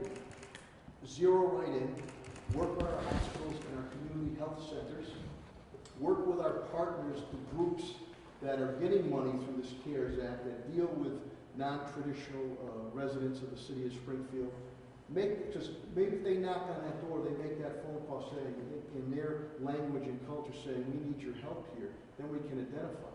So now you show confidence that once we start to gradually open up, we've already identified a hotspot area. We've isolated now. We've gone in, contact trace, community mitigation. We knocked it out. Now people say, okay. So you might, as things start to open up again, you might see the face coverings late afternoon, early evening. My wife Carla, my daughters Cassandra and Karen, we took a walk around our neighborhood. the coverings. And I see people wearing the coverings. So when you're out and about on that. But these little things mean a lot. So that's the phased-in approach. But I just have to echo, it's a balancing act. You can't jump too quick. If you jump too quick, you're going to be set back tenfold. So the more help that can come on the federal and state level, I'll do whatever we can on the local level. I want to get people back to work. But you want to get people back, and it's got to be based on health, medical, and science. Factual stuff. And then we'll use the formula for economic development. Audrey? Again, my cabinet heads are here too. Yeah, I have a question for Superintendent Warwick. Sure, Danny, Superintendent Warwick.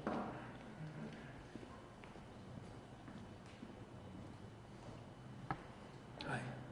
You had mentioned earlier that you guys were waiting for some guidance from the governor as to reopening. I know that right now May 4th, that you guys are preparing for May 4th reopening, but that you're also expecting some guidance, maybe extending that. And I was wondering if you had a more concrete timeline as to when we might hear more about that.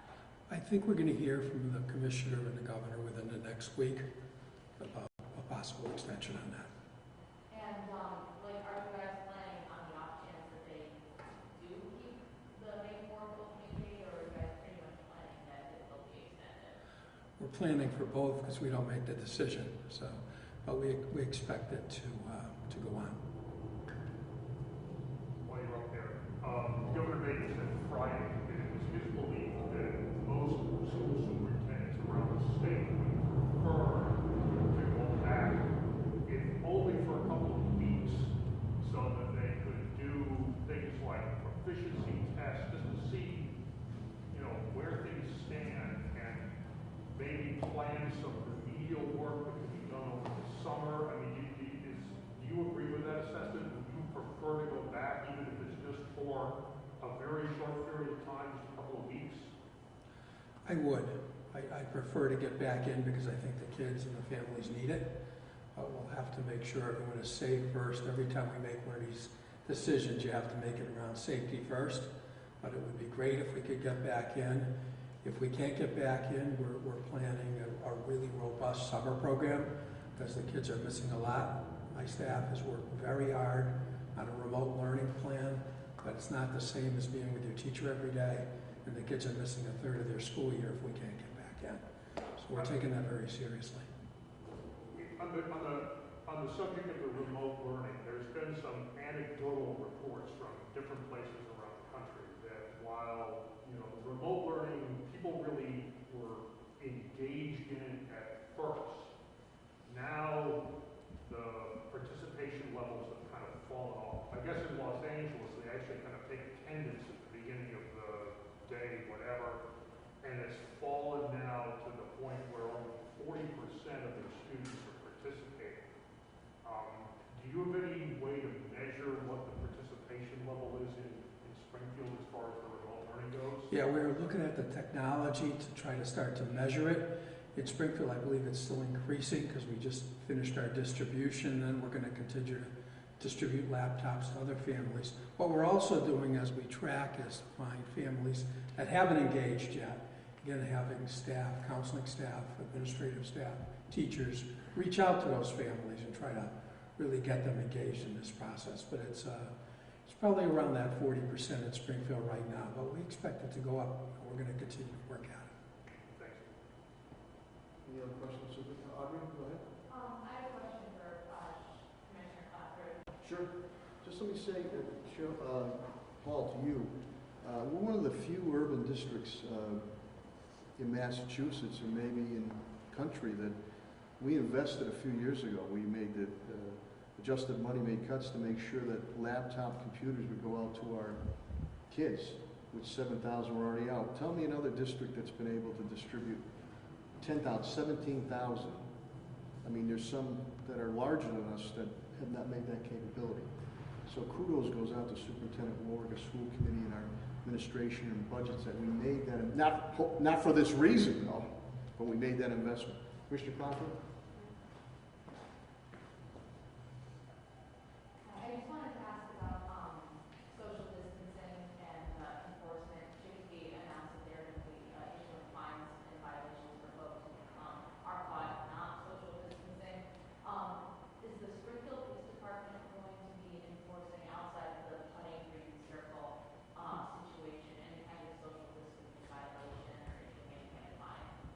we're guided by the mayor's decision, and I certainly do advise him.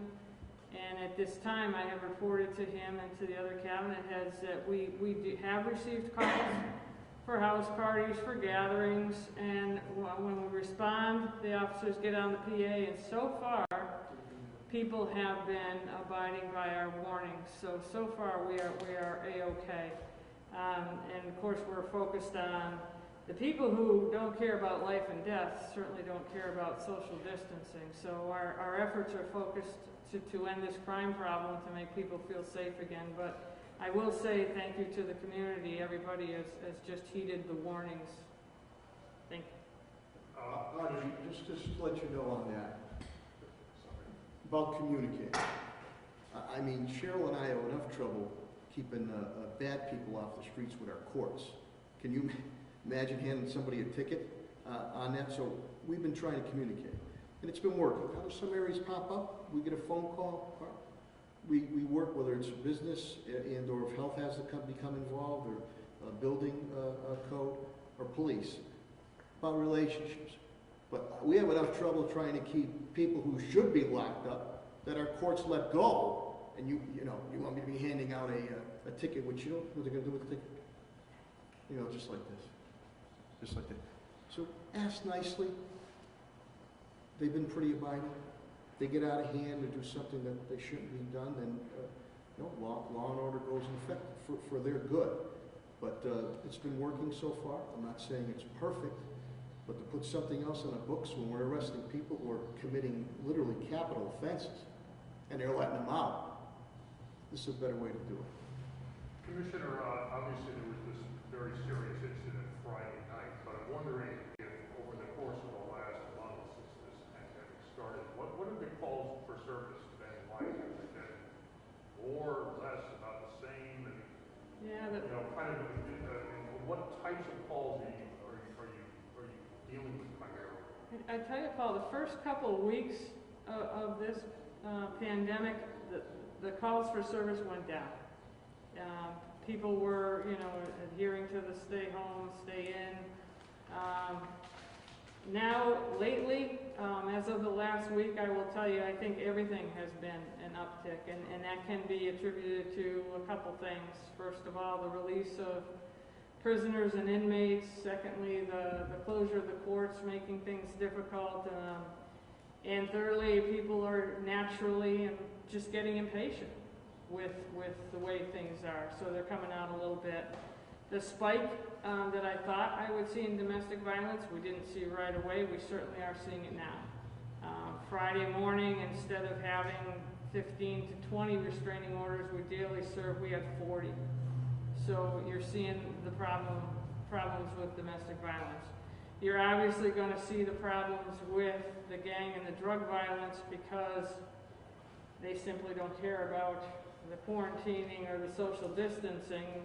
The amount of money we see Friday night tells me that it's a lucrative illegal opportunity that they're still going to take advantage of. So, and of course the nicer weather's starting to come upon us. So with those issues, yes, the crime rate has started to tick up, but we are ready for it, and we'll deal with it. Just a follow-up on that. You mentioned the released prisoners and a possible relation between this uptick and those prisoners. Sure. Is there evidence to support the fact that some of the prisoners that have recently been released are involved in this uptick of crime? I don't know about Friday night, Doug, because right now they're still suspects and it's fluid. So, but you'll hear from, I'm sure, the mayor, and you'll hear from me if any of these were recently released. Then it's there is evidence that there are some that were being held in regards to some of the street level dealings that are now back out. So that's perhaps the uptick in some of my areas where we see the drug trafficking. Yes. You got to remember too that mental health calls have gone up. Commissioner Clapper has moved to BNA. We work with the Behavioral Health Network, BHN, and she's increased that partnership moving forward. You will see that again that these individuals are known to the police department.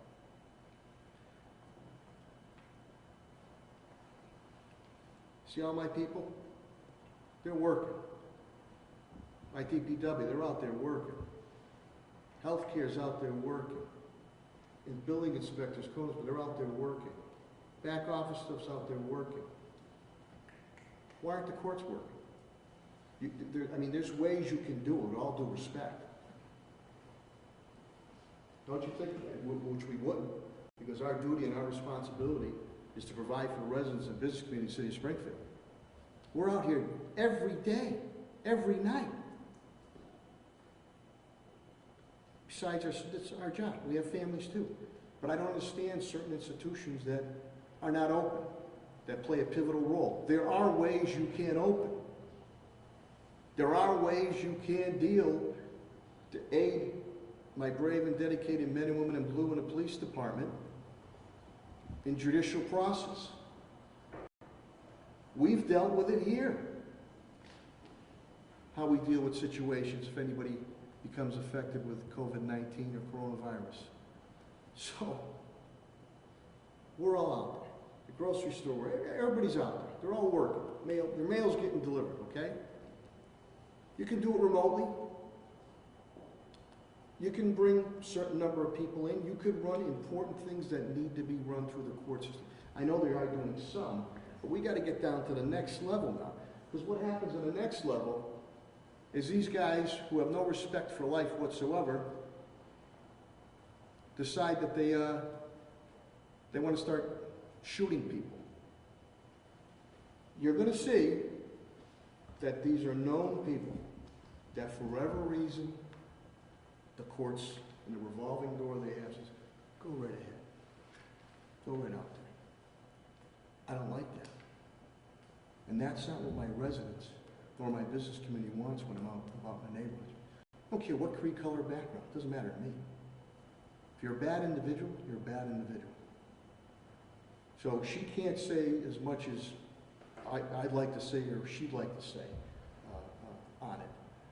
But the police are out there. They instantaneously got the call. They were there in seconds. That's why they were able to grab people, grab weapons, grab a big amount of cash too. But nobody wants to talk. Nobody wants to talk. They'd rather gather, God forbid, somebody's hurt or killed to memorialize he or she, when they could be saving lives, gathering in times of celebrating, not in times of sorrow. And I say to them, what if it was your family member? What if it was your close friend? Why would you protect these individuals? But then again, sometimes it falls back to the court saying, Jesus, Commissioner Clapprood, Mayor Sarno, hey, I worked, and that person's, the person's right back out there on the street. With the community policing that we're doing, the C3 policing. So, people unfortunately have no respect for life. The majority of the people, city of Springfield, all beautiful mosaic we have, are great, great people. But it's that 1 or 2%, the same ones that repeat the crimes. And they have to, I'm all for rehab, rehabilitation, I'm all for proactive programs done in schools, youth development, but you get that 1 or 2%, the only thing they understand, is they have no respect for life, is that you have to be forceful in your punishment and judicial process, and you need to be quick about it. Because it's difficult when you have to deal with a family of a victim or a victim saying, why is that person out on the street? So I'd like to, we're all working here. We're all working here at City Hall. Matter of fact, today we're working. Today technically is a holiday. We're working. We're in the middle of a pandemic. Everything against the wall now. Extraordinary times. And I'm damn proud of my cabinet heads and my rank and file. Tested and true. Tested and true. We know we can't make everybody happy. But we'll get through this. We're gonna get through this. Keep doing what we're doing. We'll get through it together as one and for the better. Let me start from there, take questions from my cabinet heads. Mr. Mayor, a quick follow-up on that. You've been not shy at all about contacting the courts and so forth about some of these issues before. Have you contacted any chief administrative officials in the court system or asked DA Gallooni to contact them if, you know... I shouldn't have to, Mr. Safransky. We're in the business, public safety business, shouldn't have to. There's a way, we're open, there's a way. We're doing some things are getting done, we need more things to get done. There's a way to do that. State government, there's a way, facilitate it and get it done. No disrespect. All I know is that we're on the street. I'm reachable, and it's fine with me. So is the commission. So I don't have any direct control over that. I'm just saying that here, we're working every day. But wouldn't that street level contact to them perhaps offer some of that perspective? I mean, the people who make these decisions aren't in Springfield, so, you know, has there been that kind of conversation with the court system to try to have a little bit more activity to solve some of these I think some of the court system across the state is I think they vilified me enough so they know where I stand on the situation on it. I put out there, I mean, here's the point, two things, okay? Sex offenders. Who's doing it? Springfield Police Department's doing it. Court shut down. I need to tell them that. Department of Children and Families. That's state, correct? Who is doing it? Springfield Police Department is doing that. I need to tell them what to do. Does it come up in conversations with Governor Baker either? What's that? Does it come up in conversations with Governor Baker? I have a lot of conversation with Governor Baker on different situations that arise. My point is that is a serious division of state government. Would you like if I stood here and said, well, you know what? We can't open up. We can't do anything. Police aren't going to go out. Fire aren't going to go out. Your trash is not going to get picked up. Nothing's going to get processed. We're stepping aside. Now, we've adjusted and made rearrangements, but that's the business we're in. Public service for the residents and business community. So, media's here.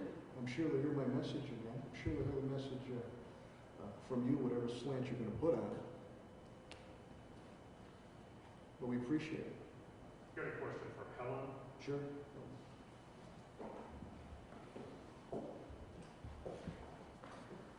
I worry about my house.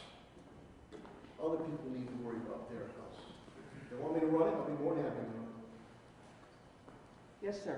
Commissioner, have you noticed, do you believe that there is a regional disparity in the availability of testing in Massachusetts? I mean, I know, as the mayor alluded to earlier, Boston has done testing of their homeless population. Worcester's done testing of their homeless population. You couldn't get test kits until last week. You had to ask Congressman Neal for help, and now you're just going to begin to do the testing on Wednesday. So is there a regional disparity? I believe there is a regional disparity. The fact that we had to reach out to Congressman Neal in order to get the testing that we needed would simply tell you that we weren't able to make a telephone call and get what we needed. However, we have a congressman who cares deeply about the city of Springfield and our vulnerable populations. Mayor, has the subject of testing come up in your conversations? You had a conversation this morning with the Lieutenant Governor. Is that issue come up? It certainly did over the weekend. I told you through my Chief of Staff, Tommy Ash. I said, send it again. Tell Bobby Hassett, my emergency careers, send my request again. I'll send it every day. Now, I thank them. Those thermal infrared thermometers did come in. You know, we were denied the first time off the bat. The testing, and I only wanted to do the same thing that Mayor Walsh, Marty was doing in Boston, and what was being done in Worcester. Because when they did it in Boston, they saw those homeless testing positive shoot up tremendously. And we wanted to be proactive with Helen. We talk all the time. Target testing, target testing. So we asked for it. And again, I'm very appreciative of Chairman Neal, Congressman Ritchie, and again, to Mima, we've eventually got it, Sam Phillips, and I have a great relationship, great friendship with Governor Baker and Lieutenant Governor Polito. So I think slowly but surely we're getting what I want more. I know the state sometimes got into a jam when the federal authorities were usurping supplies that were coming in. I know in the Jersey dock that happened in New Jersey. And I got to give Dr. Aronstein a lot of credit. He's a military, he's like you, Doc, he's a military veteran. They had to be clandestine to make sure you got those PPEs to Baystate Health System because the feds were going to grab them. So what good is it? We have all the supplies we need. Well, if I can't get my hands on the supplies, what good is it going to do me and the residents of business community in the city of Springfield? So, things are starting to flow now. Again, we need a bigger number of testing kits. And I've said it before on the federal level, and again, I try to be respectful of our offices. That National Defense Act should have been implemented a month and a half ago, if not earlier. I know the comments were made, well, it took a little while, and we threatened them, and they finally did. You shouldn't have to do that. And the other thing, I think some changes you're going to see probably on the federal level is that made in America, baby. Made in America. That means our business community, too. We're dependent on so many, trade, I get it. You're dependent on so many other countries now. The countries have that, they have that spigot. We can't get it. We can't do it. Make it on our own. Now, will that cost a little bit more money? Yes, it might. But we control our own supply chain. So that's one thing maybe on the national level that's going to be looked at. There's no more better ingenuity than here in the United States of America. But you can see how that affects Springfield. I couldn't get the thermal infrared thermometers. Now finally we've had them. Just go on the open market. Couldn't buy them anywhere. We couldn't get the PPEs. I couldn't get the N95 or KN95 masks. Everywhere. We still have orders. I put our money where our mouth, put our money on the table to buy these things. Thank God. When they made that clarion call, the business community and private sector stepped up big time. And you know what that cost me in the city of Springfield? $0. But in my heart, my head, heart, and gut, it's worth millions and millions of dollars what they did. So I just think the more testing, again, will build the confidence, public confidence, business confidence, consumer confidence. Again, working hand in hand with our hospitals, because when you test more, numbers are prohibitively going to go up a bit. But if we can show, spot there, we know, we identified it, we isolated it, we're contact tracing it, we're doing community mitigation, and just as important, we're healing that hotspot, we're healing those individuals. We're on top of it, and you move forward. That's key to this whole thing. And every other citizen in Springfield, the state, or in the country is a warrior out there. They're doing their part by washing their hands, wearing face coverings if you're out and about in public in certain areas, social distancing. If you don't feel well, staying home. So that has helped. That has helped. So we're learning, I learned from what goes on in the country. I learned what goes on in the world. I learned what goes on in the state. I learned from what goes on here, and we put that in our equation. So the relationship has been good. I just think certain other entities of government, in some way, they have to evolve a little bit more. Springfield, the city, we continue to work. We continue to work. Any other questions from my cabinet heads? A question for Helen. Sure. As we're seeing some of the cases rise as the hospital administrators noted before, we are seeing some decline in hospitalization. Do we have any sense of how symptomatic or how sick some of these new people are? Do we have a sense maybe they've been infected for weeks and this is just now that they've been able to be tested? Because obviously the degree of their disease will impact the broader public health response overall. So what we're seeing is that community spread is pervasive. We're seeing a lot of community spread based on what you're seeing as far as the dots on the map are concerned. And so the question becomes, do these individuals get sick and require some sort of hospitalization? And we don't know that factually right now. What I'm saying is that the numbers in the city, based on what we're receiving through our infectious disease portal, continues to rise. And so the flattening that they're seeing as far as hospitalizations are concerned is not what we're seeing as far as the cases that we're tracking are concerned.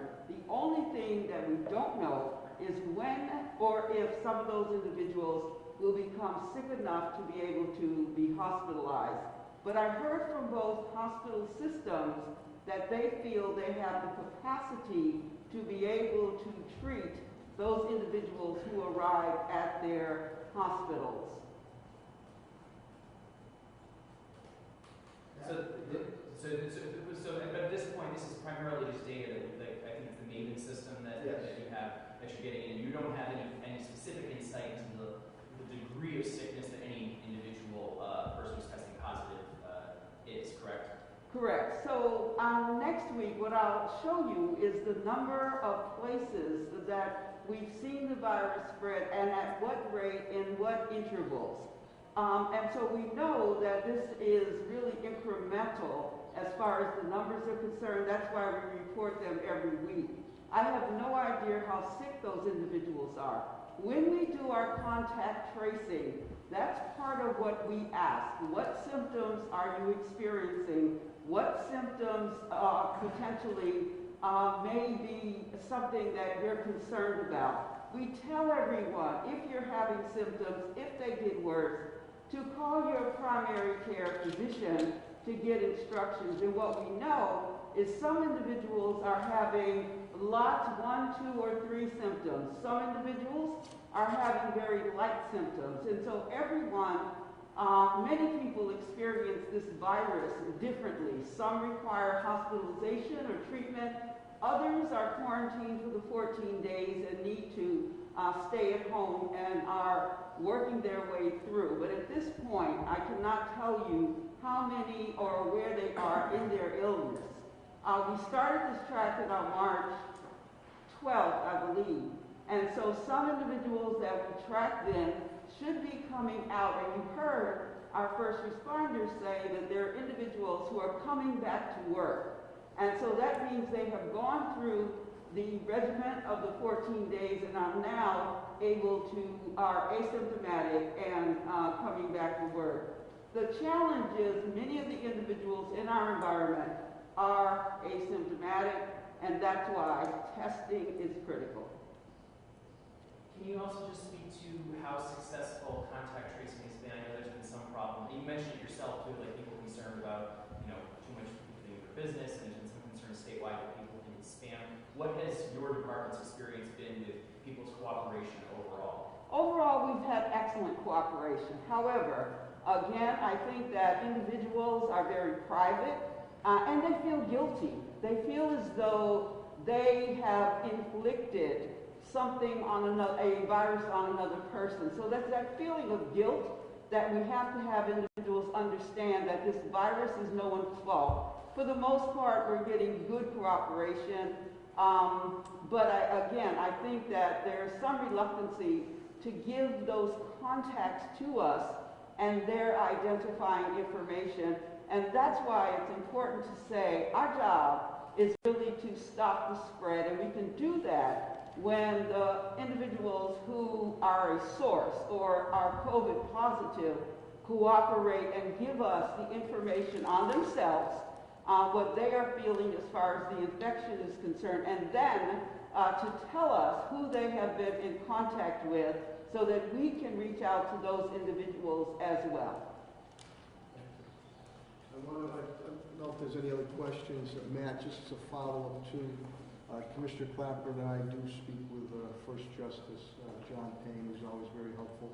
And Commissioner Clapper did have subsequent conversations with DCF officials, making them aware of what was not going on that. Any other questions or comments? And I deeply appreciate everybody here from the media being here. Doug Hook from Mass Line Republican, 22 and 40 Focus, Springfield, Paul Tudhill, Mass Francis, because it's important. We need to get this information out. And I know at times, especially myself, might get a little bit emotional because we care and we want everybody to be okay. And sometimes we're going to have to be a little bit forceful to get that message across. But we will, as I've said before, we will get through this together as one and for the better. And we're going to learn from it. And we'll come back stronger. But this is a partnership. And I need each and every one of you to continue to work with us. Is it going to be easy every day? No. But there's going to be another day. It seems that what we're doing is working, but we have to continue that momentum.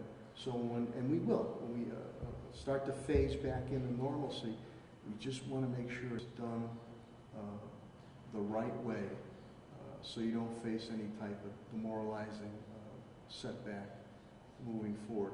I will continue to give you updates on, we have our, Billy Baker, my communications director, does a great job on our social media and our web pages. Matter of fact, those are in, I believe, 96 different languages that they're translated to, by the way. And we'll continue. I know Helen has done a robocall. I've done a couple of robocalls too, and also to our Latino and Latina culture. We've done that through Helen Gladys Oyola, my election commissioner, did a great job representing me on a social media requests information out to our Latino and Latina community. So we're going to continue to work day and night to get us through this. And again, a big thank you to my cabinet heads and rank and file who've just done a tremendous job. Like every one of us, they have to go home to families too and take certain precautions. But we're doing this for you, doing it for ourselves, and we'll get through it. If there's nothing else, I wish everybody a good day and stay healthy. Thank you very much.